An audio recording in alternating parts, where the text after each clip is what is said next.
Hi there. Welcome to the God's Eye Production Podcast. It's the week after Christmas. This is also a couple days into Hanukkah. I'm not going to count precisely because I'm probably going to be off and wrong. So for those who celebrate Hanukkah, happy Hanukkah. I'm not sure about Kwanzaa. Happy Kwanzaa and whatever holiday you celebrate. I said in the last podcast that we'd pick it up after Christmas, after the holidays. To me, holidays means like the beginning of the new year. So, a lot of people will do like a new year, new you kind of podcast. But I kind of have had a lot of things buzzing in my brain. And God and I have been talking about some things, arguing about some things. And I've had to bend on some things. I am going to head and say that I am in a different workshop. I have little buildings all over where I live. And the shop I'm in is the emptiest shop I have, so it's going to be the echoiest shop that I have. Normally we do these in the workshop. It's really windy outside, so you'll probably hear that occasionally.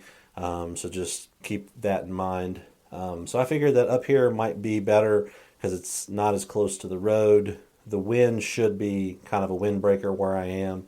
So hopefully we won't have all that in the background. And if so, then just hang on to your ears, I guess, because it's windy as of this recording. So I'm not quite sure what episode number we are on. I kind of feel like that was important at the beginning, but now it's just better to go with it.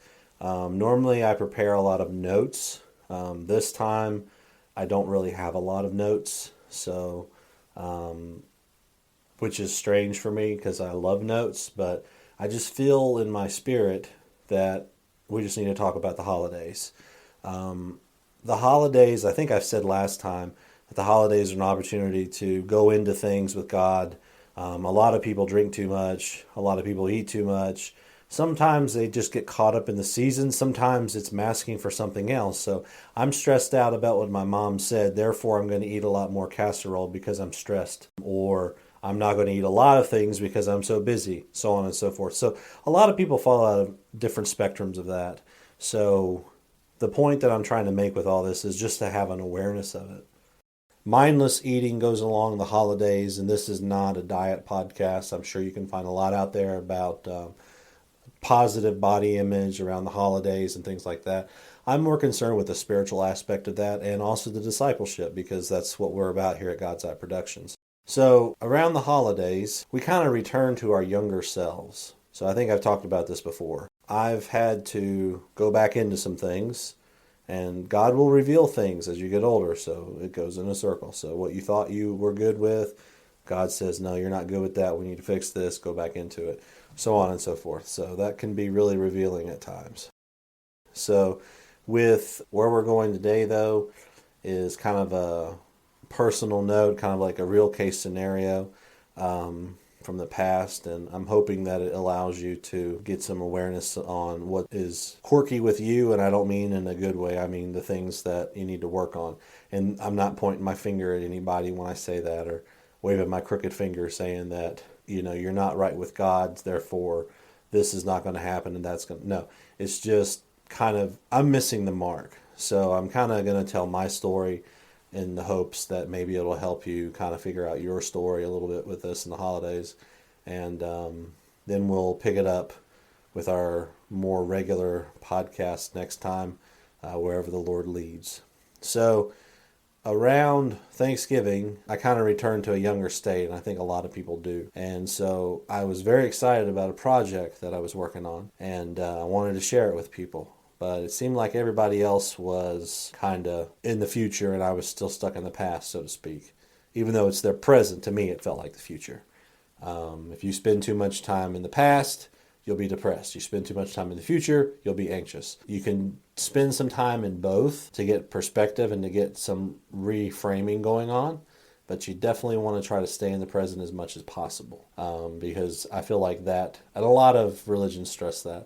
The religion of now is not what we're talking about here. It's like if you stay in, God says in this, I can't remember the verse, but if you remain in me and I remain in you, you'll bear much fruit. So that means in the present time. It's not, what is the present time? What is the present time? And that's not what I'm saying. It's just if we spend too much time in one type of scenario situation, then we're going to get stuck. And the holidays seems when most people get stuck, even though they don't realize what's happening or occurring. And if you do, God bless you, because you have an awareness that a lot of people don't have yet. Anyway, this time around the holidays, around Christmas, we had to reschedule a couple of times with my parents because they were sick. And I have a lot of issues sometimes with my parents. So God's been working on that. God's been dealing with that. And so because of past wounding and because of past hurt, it can inform your present way too much. So it kind of becomes a weight around your neck to the point where you can't have a decent conversation, a civilized conversation without somebody getting hurt because you're still stuck beating the air of the past person, even though they may or may not be that person anymore. So it comes back to trust and vulnerability. So being able to be open to people around the holidays, and especially your family, maybe a stranger, as much as your comfort level dictates. Or if God's constantly reminding you, hey, you need to resolve that issue with your brother. Hey, you need to resolve that issue with your mother. You need to resolve that issue with your grandma. Whatever, with your sister. Whatever it is, it'll keep coming up and going around and round and round until you eventually will drive you crazy, or, it will be an unresolved thing. And time is short. Life is short. Sometimes it seems like it takes forever, especially when you're younger. Then you get older and it seems like it goes really fast. Or if you live more in the present moment, sometimes it can pick up some speed. Sometimes it can decrease in speed. But the point is that time is short and you need to resolve those things with the people who you love, who wounded you. Maybe going to them and saying, I forgive you for that is awkward. Maybe it's not appropriate. Maybe you can't. But getting some forgiveness in that and saying, look, this happened.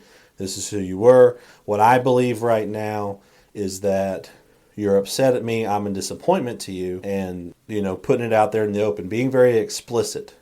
Being a person on the spectrum, the more explicit you are, the better off our interaction will be. Now, I've learned how, over the many years that I've had to interact with people, kind of cues, rhythms, things like that. But it's even worse now with technology because even the neurotypical people are becoming a little neurodivergent because they're stuck on their phones all the time. So they're kind of picking up some of our maladaptive traits from our childhood that people are like, oh no, you need to smile when you talk and do all this and do all that. But I mean, you have a family member and you have to call them on the phone to confirm some things, and you don't like talking on the phone because when you were younger, they were critical of the tone of voice you had and also the method of delivery when you talk to them. You didn't seem interested. Pretty much point for point what's wrong with the way that you're interacting with this phone. And I'm not talking about the phone that you have in your hand right now or in your pocket. I'm talking about the phone that used to be on the wall that goes ring, ring, ring. You pick it up and it's got a bunch of numbers with buttons on it. That's the kind of phone I'm talking about. So I'm not even talking about the phone that you have in your pocket right now or that you're listening to this on. What I'm talking about is that kind of phone. And to this day, I don't like that kind of phone. Maybe we need to do a little bit of research into why people don't like phones. Because for me, it's a childhood thing. But it seems like a lot of people in my generation, which is, I guess, old millennial. I don't like to put labels on things, but that's kind of where I am age bracket wise. But it seems like a lot of people my age don't like talking on the phone. And if you do, great. Maybe you can talk on the phone for me. Or maybe, in your country, you don't have to worry about that. And, you have everybody down your block. You just yell out the window. And that'd be, I guess in some ways that'd be great too. I have to probably drive my neighbors crazy with the music that I play in these buildings sometimes with the loud reverberation for the new speaker I got. But anyway, you're going to work on those things. And it's better to work on those things and treat it as that instead of that's the way mom always is, that's the way dad always is, etc., etc. So I think I preloaded this and talked about it before the holidays, but it's still on my mind. And I got blindsided. So I guess this podcast episode was blindsided by Christmas relationships or whatever. And I mean, that can apply even to your significant other as well. I need your interpretation. So when you say, I believe what I believe right now, not what I'm choosing to believe, but what I believe right now, and that's telling them the interpretation that you're living under. And I've not tried this. Try this out, see if it works. John Eldridge has got a great podcast on this. I'm just speaking from my personal testimony here, so all credit to them where credit's due. This isn't something that, I just pulled out of the air by thinking about it. I just thought it was a really good point. I'd like to try it. I haven't had an opportunity to yet, because it's not just something you pull out. You're going to say, God, I want to try this thing in my toolbox. I need you to guide it, and I need you to help it, and I need you to show me how to facilitate that. And it's like the night where I was at my parents'. I really wanted to share a project I was working on with them, but, I prayed about it first, and I said, God, and he's like, not yet. I said, God, he's like, right now. And it went over really well. So I kind of got that conclusion of kind of what started this whole adventure in the first place in terms of the stuff I've been dealing with internally. So I got completion there, and I got excited because they were excited, and we were all in a vulnerable place because, around the holidays, if you're in a vulnerable place, and I don't mean a place of vulnerability to the point of being attacked, like out in the middle of the woods and something's going to come get you. What I mean is we're both in a agreed upon conditional place where we can be vulnerable with each other with conditions. That's what I mean. We're not going to air everything dirty laundry wise from the last 25, 30 years of the grievances I have against you. That's attack. That's defensive. That's not going to go over well. So, pick and choose your battles and let God facilitate it, because he's the great peacemaker. People forget that he has shalom, shalom. That's both peace on the inside, peace on the outside. So inside you feel peace, and on the outside around you is peace. So no family squabbles, no daddy, he took my toy type thing. It's shalom for the inside, shalom on the outside. And you could go really deep into that word, but I'm not going to get into the weeds there. It's a very important word, and it's so important that the Hebrew people will say it to each other as a greeting and as a parting. So peace when I come in, peace when I leave.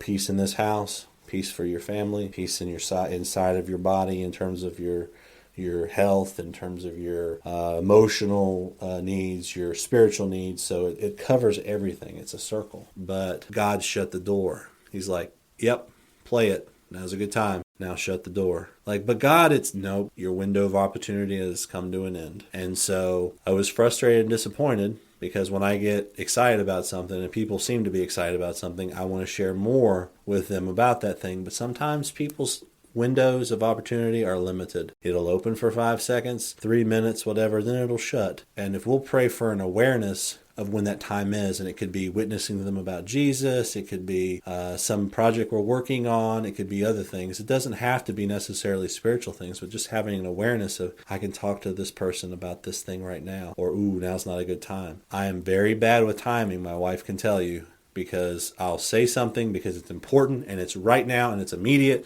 but she's not in a place to receive it, whether it be something good or something that we need to work on.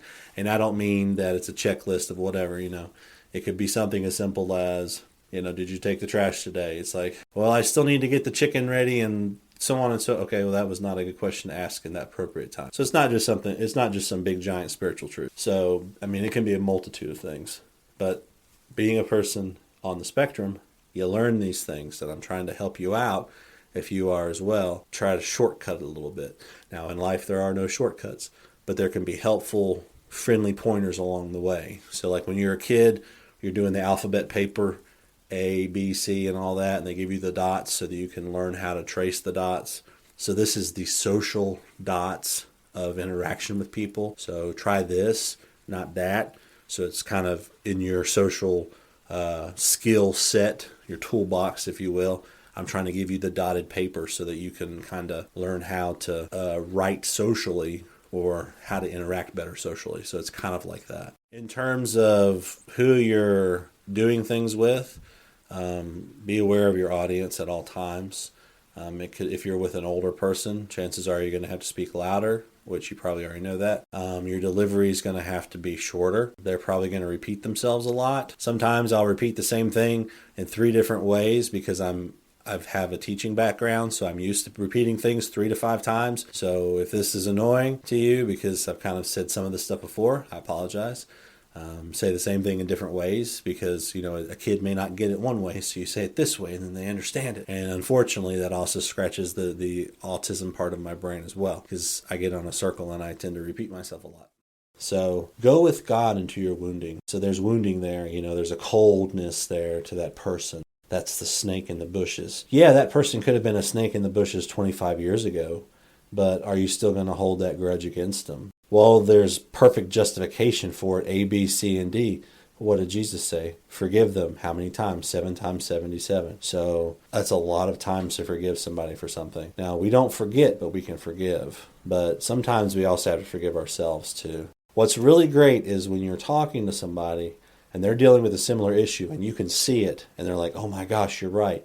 But then it takes somebody else for you to see it in you, and it's like so revealing, and it's like, whoa, you're right. I don't like that. So it's coming up in my tater patch, and I don't like it when you get in my tater patch. And I don't mind getting in your tater patch, but when you get in my tater patch, I don't like that. Go back to your own tater patch. That's something that is hard when you see stuff, when people see stuff in you, especially like if there's a spirit of criticism over your life that you're trying to get rid of and kind of get delivered from, and they're just trying to be helpful. And then, like we said before, unsolicited advice will come out as criticism. Very true. Same thing when somebody's telling it to you. It's really revealing. And there are things that we all have to work on. So I think that is part of the journey. It's a frustrating part of the journey because you don't want to do it, because your way was the right way, not their way, or they hurt you and you don't want to get caught up in their lies and their webs and all that stuff. They may be older now. They may not be like that. And if they are, go with God with that. Facilitate that. You have to completely, and learn more about it too, Learn about if that person has a condition. And I'm not justifying anybody's bad behavior, but be more informed about why. I mean, the criticism on the phone, you're kind of upset about that, and then you pray, and then God's like, well, maybe they have a hearing issue, because every time that you talk to that particular person, they seem to mouth the words that you're saying on their lips that you're saying. And maybe they're doing that because they have an auditory processing disorder. And so when they were criticizing you on the phone, maybe it was because they couldn't process what you were saying and it was making them frustrated and they couldn't communicate that to you. So it came out as a criticism. And that takes time. And that's something I'm still struggling with. And that's something that's really fresh right now for me. So like I said, this podcast is kind of a testimony and it's kind of raw. So I'm still working on that. And we all have things we have to work on. And I'm hoping that maybe by being a little bit more transparent, that it's able to help you as a testimony. Because I know that when somebody gives their testimony, it helps me as well. But there's also a tendency, I think, in us sometimes to be critical of that too. And that is a spirit of doubt. So people are like, I got delivered from this and that and this and this, and God's moving this way. And there's part of you sometimes, at least in some people, where it's like, okay, that's great. But, and that's where you get into trouble. We're overcomers by our testimony, by the word of our testimony. So if that be the case, rejoice with that person that issue is resolved, or they got some healing there, some deliverance there. And just take that as it is well. God is still working. God is still sovereign. God is on the throne. And sometimes when you get oversaturated in that, it can be, oh yes, this and that and the other thing. But it's okay. I think we talked about at one point, we have the midlands, the shallows, and the depths. And with the midlands, the shallows, and the depths, John Eldridge has a great podcast on that. I can't remember which Wild at Heart podcast it is. But a lot of people live in the shallows. A lot of people live in the midlands. A lot of people don't live in the depths. When you're a person that lives in the depths, and for a person with autism, the army men that you love, that you know everything about, their insignia, the time that badge came out, the uniform was by this company, so on and so forth, that's really deep stuff. Now, granted, it's not deep like in a spiritual way, but I mean, you could use that as kind of a segue into something pretty deep. But going that deep into something, I'm trying to explain it, going that deep into something is like emotional depths. You can, if you live down there a lot, and some people do. I mean, we pay artists millions upon millions of dollars, and most of them who write lyrics, they're in the depths when they're doing that. And sometimes people will interview them, and they have a muse, but that's divine. It's divine stuff. Now, granted, you can abuse that and you can make it glorify you instead of glorify God, but it's not a place where a lot of people stay for a long period of time, or they'll touch the surface of it. So the point is, don't get discouraged if people are not on the same level as you with some things. It's okay. If they want to learn, you can teach them. But if they don't, then just learn what you can about them and just go from there. Meet them where they're at. And that's hard for me. And it's always been hard for me. So, they got delivered. They got healed. Well, yeah, that's true. But they also were going on chemotherapy, and they were, this drug interacted with this part of the body cell and did this. Yes, it did. But who gave man the knowledge of the stuff to do that? God. So don't take that for granted. We live in an age now where it's death by information. So we have to evaluate that information through a biblical worldview and what's useful and what's not.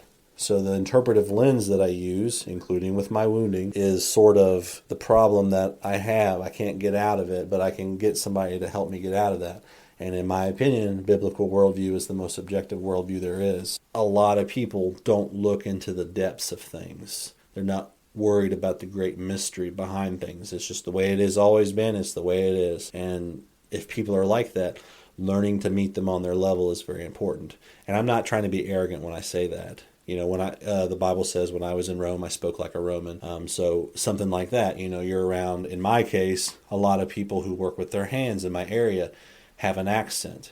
And I don't typically have the accent of my area unless I'm with those people. Part of it is an intentional decision. Part of it is also because I'm reflecting what I'm hearing. So if I'm around, when I went to the set of The Chosen in Texas, suddenly I started talking like I was from Israel. And I don't mean Hebrew, I mean just with a Hebraic accent on everything. I was doing it over a 2-day period for like 24 hours. So that's a lot of time to be saturated in that type of culture, in that type of language or accent. People who are neurodivergent apparently are very good at that sometimes. So that was interesting to learn.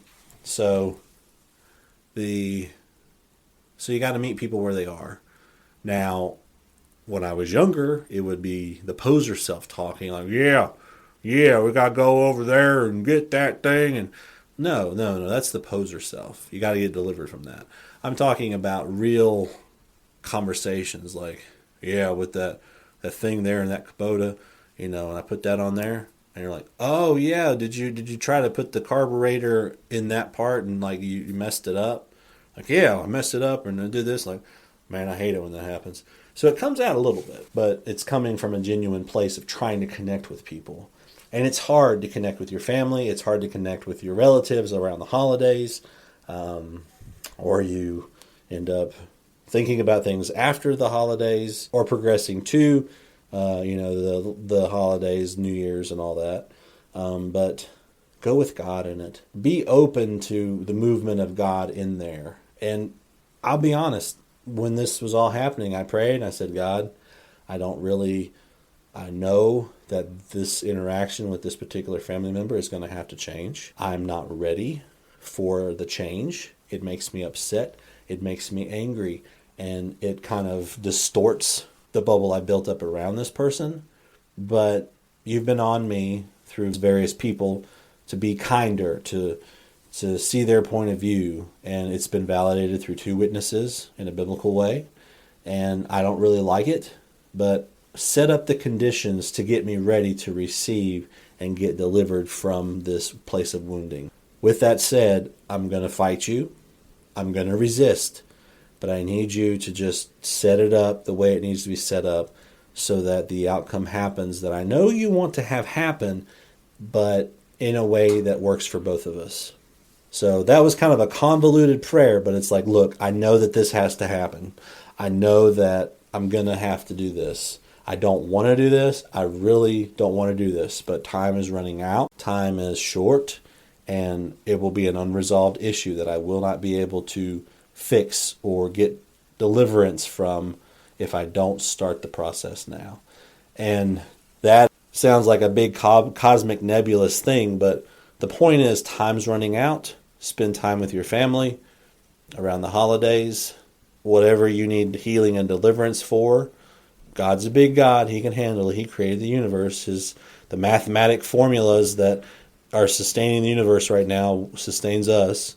So trust him and let him handle it. But you need to do the work that you need to do as well. And it's a partnership. So for you, it might be being in a position to be willing to receive instruction. It might be, I'm trying, God, but I'm not doing good right now. I mean, it could be a multitude of things. So just in the time, just go with God on that and trust Him and surrender to Him. Trust and surrender. The biggest things that I've learned from my time asking for advanced words, which John Eldridge has a great podcast on that, where at the end, towards the end of the year, when New Year's rolls around, they always do one about having advanced words. Pray for the year. What's the year like? What are we going to do this year, God? What would you say over this year? So on and so forth. And I'm not selling them short. I'm just kind of trying to share this good news with you. So if for some reason you guys ever come and listen to this, I'm just pointing people towards your ministry. I'm pointing people towards what you have to say. All I'm doing is just talking about my personal experience here. So I'm giving credit where credit's due. Thank you for all that you do.